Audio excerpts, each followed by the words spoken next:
놀라우신 은혜와 사랑이 저와 여러분들 가운데 차고 넘치기 원합니다. 아멘. 제 목소리가 좀 이상하죠? 예, 감기에 걸렸습니다. 그리고요, 기도를 많이 들었더니 목이 쉰 것 같아요.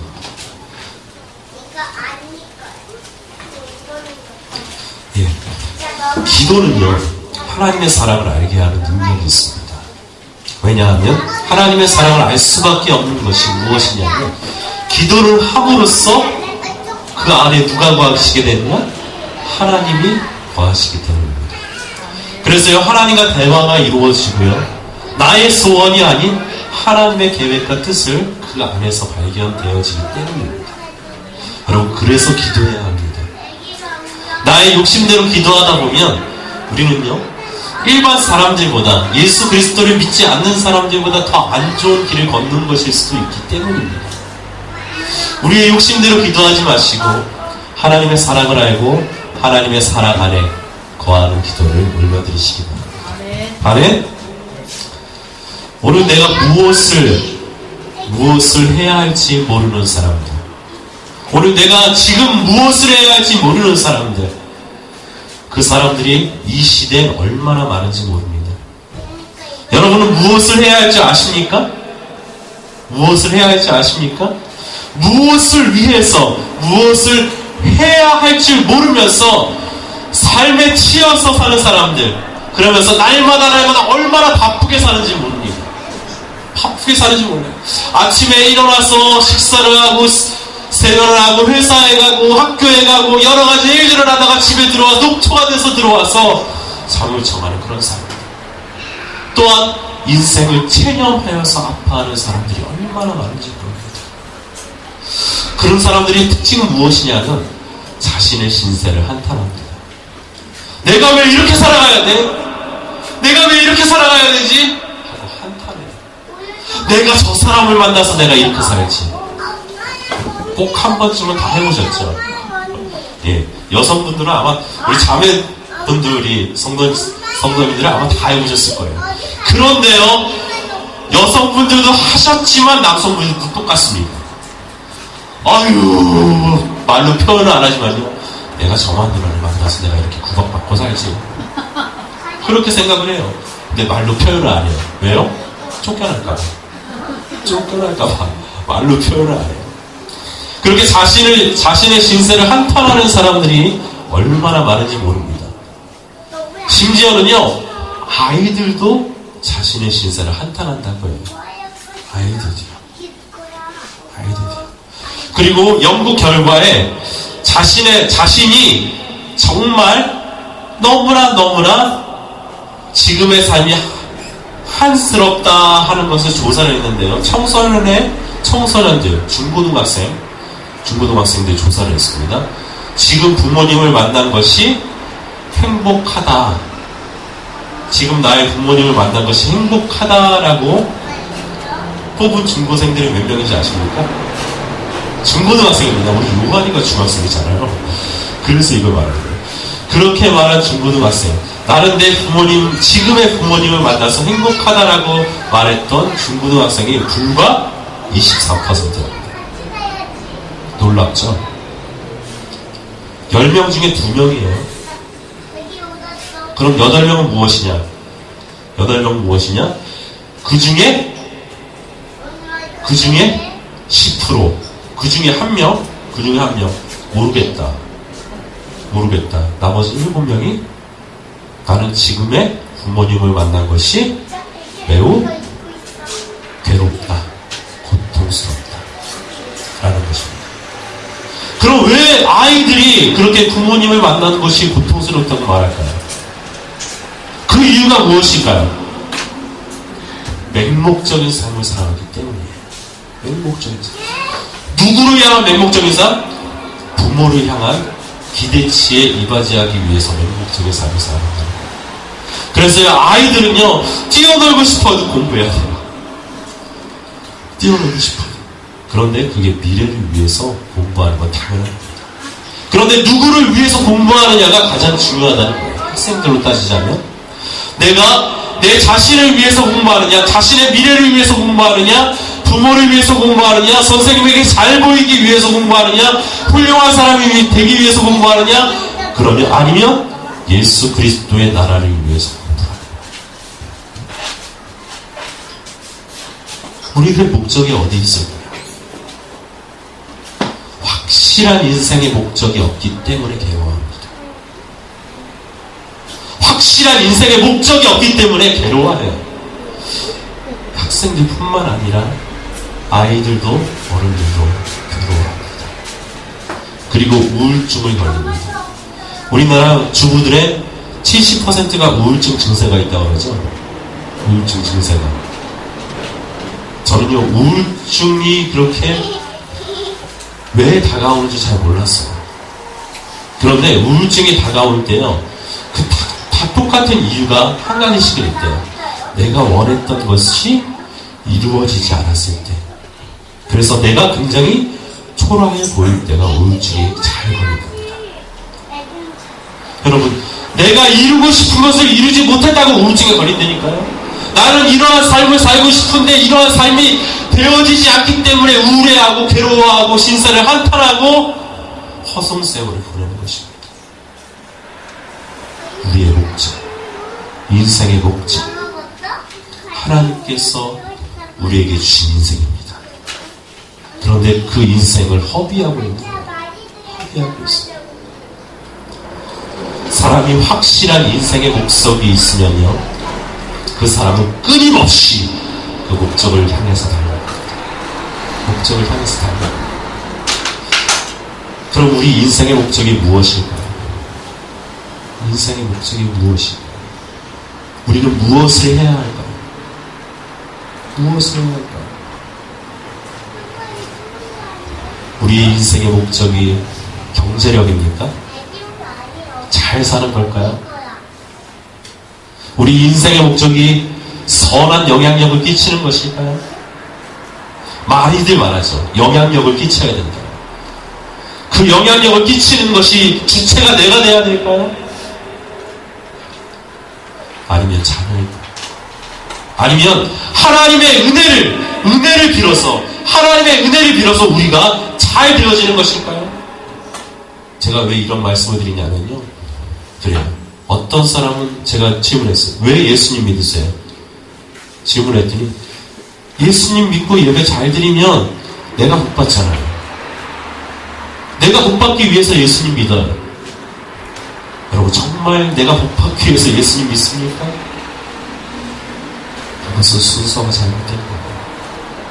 그런데 많은 사람들이 그렇게 생각한다니까요. 내가 주일날 빠지면 내가 죄를 짓는 것 같고 괴로워서 내가 못 빠지겠습니다. 주일날 빠지면 절대로 안 되지만 그것 때문에 괴로워하는 것 없습니다. 내가 주님 안에 있다면 그 모든 것이 천국이기 때문에 우리 인생의 목적이 예수 그리스도여야 합니다. 우리 인생의 목적이 뭐라고요? 예수 그리스도. 우리 인생의 목적이 예수 그리스도여야 하고요, 우리 인생의 목적이 또한 하나님의 나라가 되어져야 한다는 것입니다. 하나님의 나라가 되어져야 합니다. 절대로 변하지 않는 진리가 하나 있다면 그것은 예수 그리스도이십니다. 우리가 그것을 쫓아가는 거예요. 그것을 쫓아가는 거예요. 예수 그리스도, 그분이 우리의 목적이시고요, 내가 닮고 싶은, 내가 쫓아가고 싶은 분, 나를 살리신 분, 나를 위하신 그 사랑이 하나님의 나라의 목적입니다. 하나님의 나라의 목적이에요. 여러분, 그분을 쫓아가십시오. 예수님을 쫓아가십시오. 그분이 가시는 그 길을 따라가십시오. 우리가 그리스도의 길을 걷는 이 시작이 지금은 너무나 미약한 예수님의 영광으로 나타나게 될 것입니다. 우리의 영광이 아니에요. 여러분, 이게 함정이에요. 사탄은요, 우리가 이만큼 노력했으니, 우리가 이만큼 헌신했으니, 이만큼 하나님께서 주셔야 되지 않겠느냐라고 사탄은 우리 유혹하는 거예요. 그런데 누구를 위해서 일했습니까? 내가 정말 그만큼의 대가를 얻기 위해서 이랬습니까? 아니요. 하나님의 영광을 위해서 이랬습니다. 하나님의 영광을 위해서 예배를 드렸고요. 하나님의 영광을 위해서 내가 돈을 벌었고요. 하나님의 영광을 위해서 내가 자녀들을 양육했습니다. 그것이 하나님의 영광입니다. 영광이에요. 우리가 한 걸음 한 걸음 내딛는 그 시작이 하나님의 영광으로 나타나기 시작할 것입니다. 할렐루야. 모든 영광 받으소서.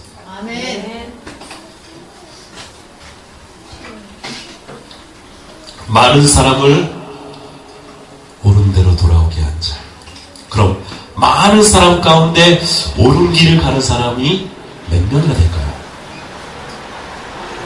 수많은 사람들 중에 옳은 길로 가는 사람이 몇 명이나 될까요? 여러분, 없다는 거예요. 없다는 겁니다. 많은 그리스도인들이 있지만, 많은 교인들이 있지만 옳은 길로 가는 사람이 없다는 겁니다. 누가요? 다니엘이 마지막 다니엘서 12장 3절에 말하는 그 내용이 정말 구원 얻을 사람, 하나님의 그 구원의 방향을 들을 사람이 없다는 거예요. 그것을 지적하는 겁니다. 많은 사람 가운데 옳은 길을 가는 사람이 되십시오. 여러분, 똑같은 길로 가려고 하지 마세요. 하나님이 여러분들을 택하셨습니다. 하나님이 여러분들을 부르셨어요. 내 사랑하는 아들아, 내 사랑하는 딸아 하면서 십자가 위에 달려 돌아가시고 우리를 부르셨어요. 그런데요, 예수를 쫓아가지 않고 사람들이 가는 길로, 사람들이 가는 길로 많은 사람 가운데 정말 옳은 길을 가는 사람이 되십시오. 많은 사람을 우리 주 예수 그리스도께로 돌아오게 하는 그런 사람이 되십시오. 돌아오게 하는. 우리의 사명이 무엇입니까? 우리의 소명이 무엇입니까? 예수 그리스도 그분입니다. 그분이에요. 예전에 어떤 청년이 굉장히 오래전, 그러니까 일제시대 때입니다. 한 청년이 있었는데 그 청년이 집이 너무너무나 가난하고 먹을 것이 없어서, 그리고 부모님들은 돌아가시고 형제 자매들도 다 뿔뿔이 흩어져서 길을 떠났습니다. 먹을 것을 살기 위해서 길을 떠났어요. 길을 터벅터벅 걷고 있는데 어디에 도착했냐면 금산에 도착했습니다. 금산이 뭐로 유명하죠? 인삼으로 아주 굉장히 유명한 그런 곳이 금산입니다. 금산에 도착했어요. 금산에 딱 도착했는데, 금산에 딱 도착하고 보니까 그 길 바로 자기가 걷던 길이 두 갈래 길로 나누어져 있는 거예요. 오른쪽 길과 왼쪽 길. 그래서 이 청년은, 그래, 남자는 그래, 오른쪽 길로 가자. 그래서 오른쪽 길로 가서 내가 만나는 그 첫 번째 집에 들어가서 만나는 사람에게 나의 사정을 말하고 나를 머슴으로 써달라고 그러죠. 먹고 살기 위해서. 그래서 오른쪽 길로 갔어요. 그런데 첫 번째 건물이 딱 자기 집이 눈앞에 딱 들어왔어요. 근데 그 집이 무엇이었냐면 교회였어요. 금산교회. 금산교회였어요. 금산교회 딱 들어가서 문을 똑똑똑 두들기니까 문이 저절로 열리는 거예요. 똑똑똑 그냥 열려가지고 안에 쏙 들어갔는데, 거기에 누가 있었냐면 한 사람이 기도를 하고 있는데, 그 사람이 바로 조덕삼 집사였어요. 그 마을에 조덕삼 집사. 그런데 그 조덕삼 집사님에게 자신의 사정을 말하고 나를 써달라고 해가지고 머슴이 되었어요. 그리고 함께 교회를 다니고 교회에서 굉장히 열심히 봉사하고 하나님의 나라를 위해서, 예수님을 위해서 굉장히 열심히 살아갔던 조덕산 장로님과 조덕산 집사와 그 청년의 이름이 이좌익이에요.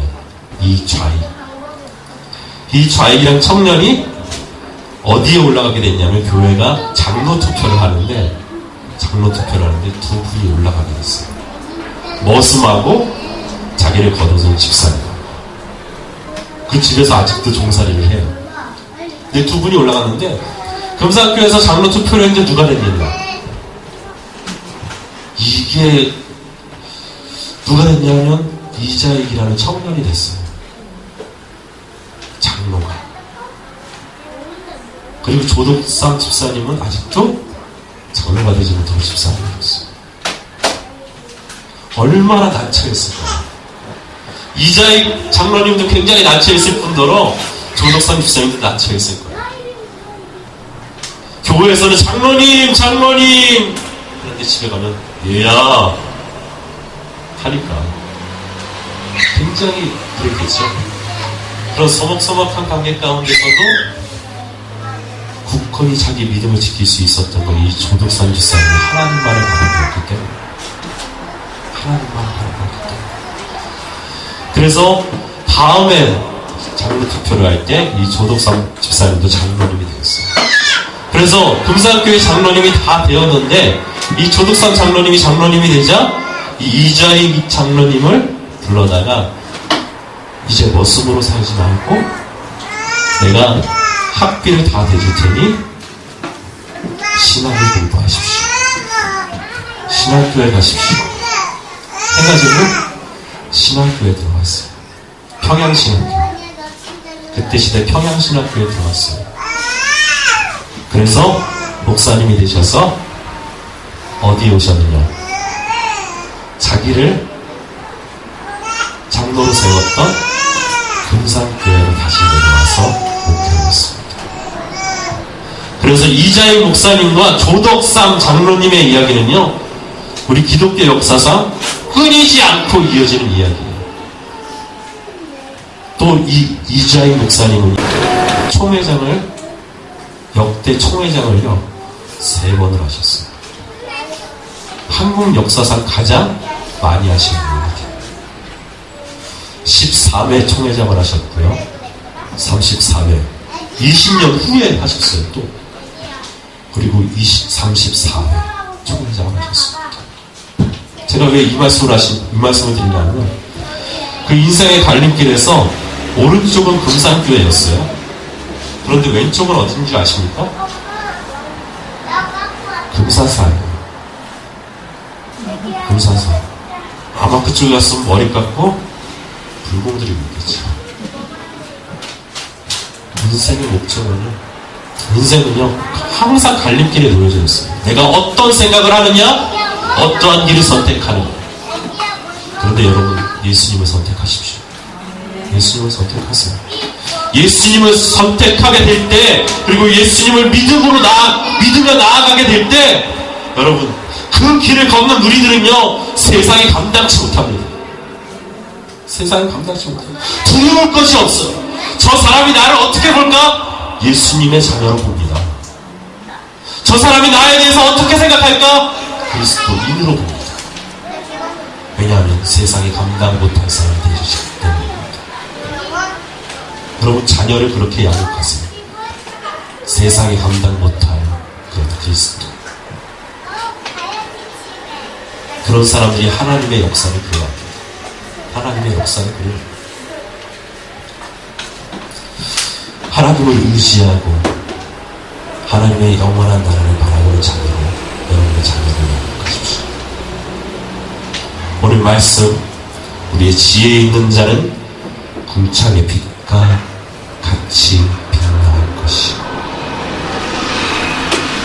우리 자녀가 정말 지혜가 있다면, 여러분, 우리들이 정말 지혜로운 자라면 궁창의 빛과 같이 빛날 것이라는 것입니다. 그럼 지혜로운 자가 어떤 사람일까요? 성경에서 말하는 지혜로운 자,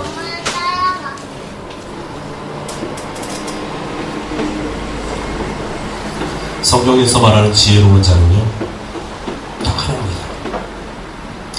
여호와를 경외하는 자. 여호와를 경외하는 것이 지식의 근본. 지혜의 근본, 바로 여호와를 경외하는 것입니다. 여호와를 경외한다는 것은 어떤 것이죠? 하나님 앞에 무릎 꿇는 거예요. 하나님 앞에 무릎 꿇고 두 손 들고 하나님을 바라보는 거예요. 그것이 경외입니다. 그런 자녀로 자라날 때, 우리가 하나님 안에서 그런 자녀로 자라날 때 하나님께서 우리를 빛나게 하실 것이라는 거예요. 왜요? 정말 그런 사람이 드물기 때문입니다. 드물기 때문이에요. 정말 무릎으로 살기 원하는 사람이 드물기 때문이에요. 정말 하나님께 매달려서 기도하는 사람이 드물기 때문이에요. 정말 하나님을 찬양하는 사람들이 드물기 때문입니다. 요즘 예배에서 어떤 것이 대두되는지 아십니까? 여러분? 예배가 예배인가? 쇼인가?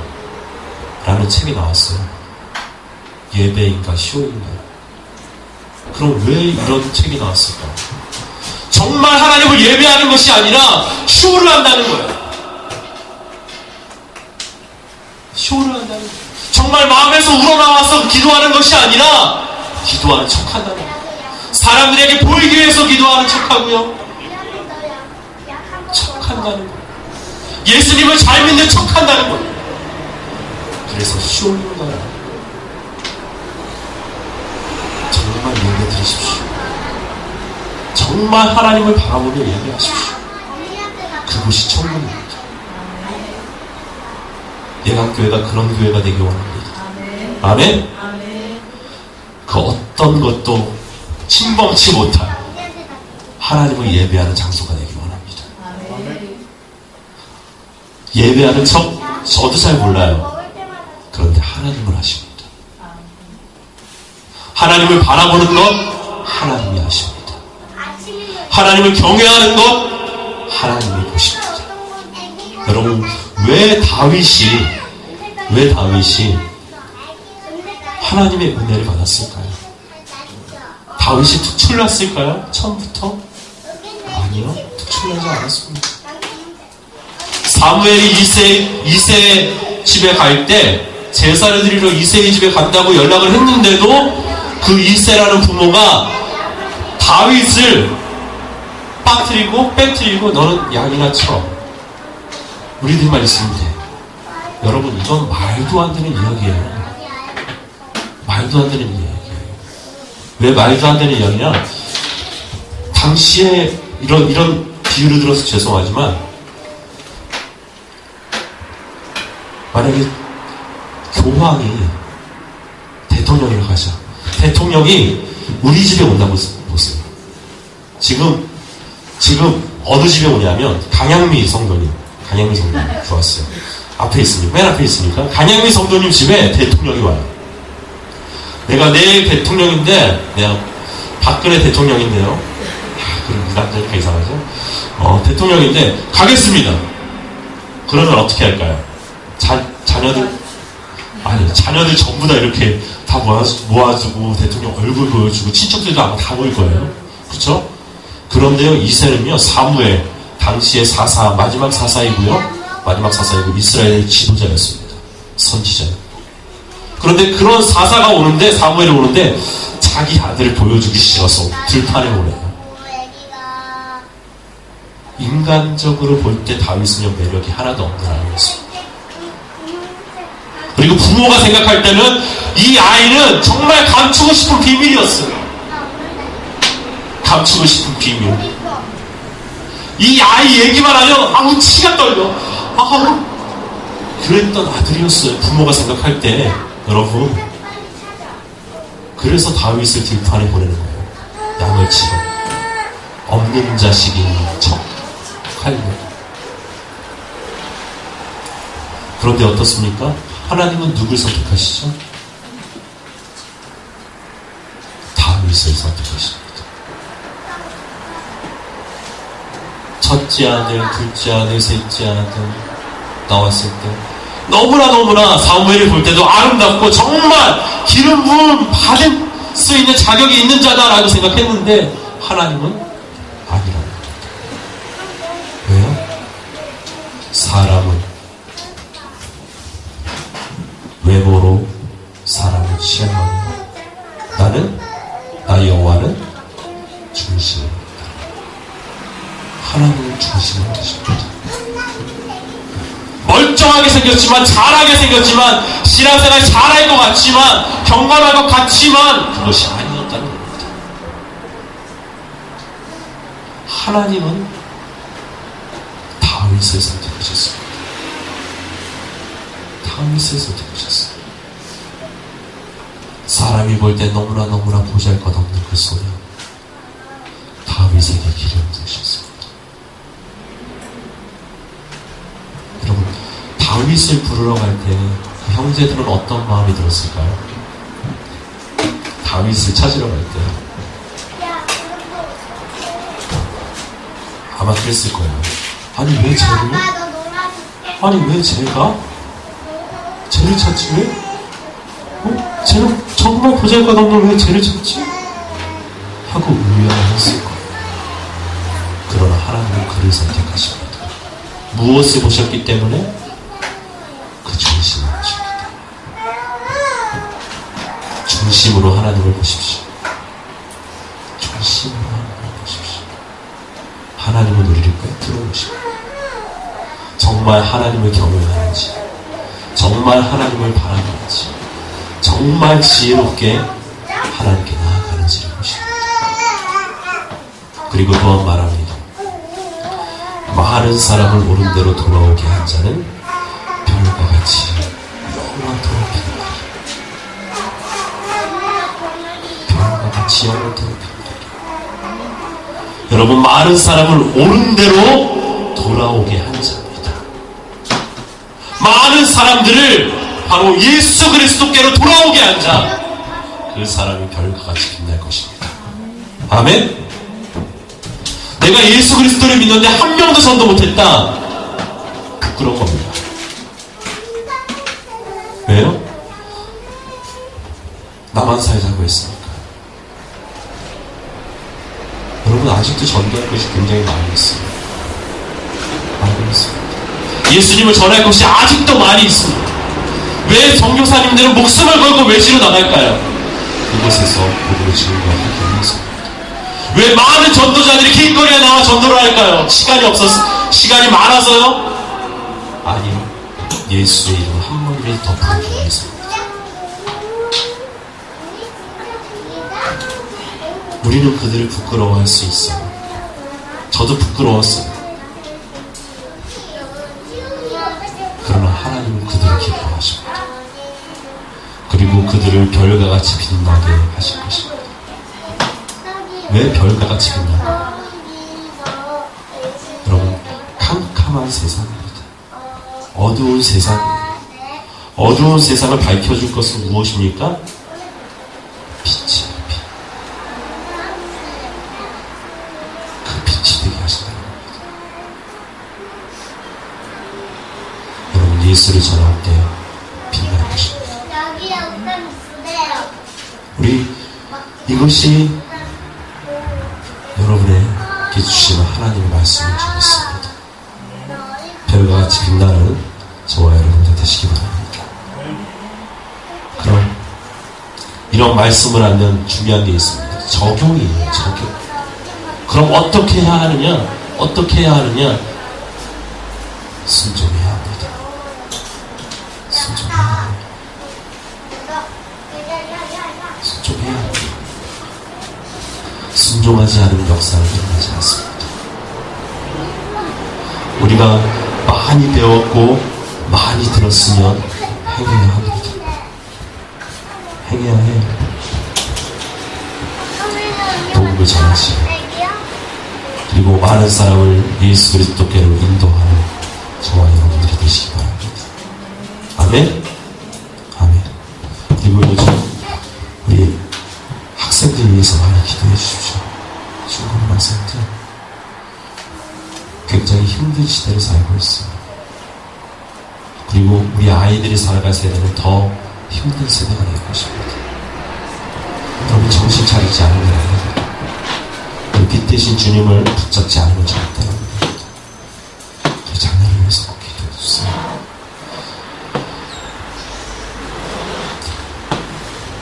우리 이 시간 우리 다 같이 우리 기도하고 제가 마무리하도록 하겠습니다. 기도하실 동안 하나님,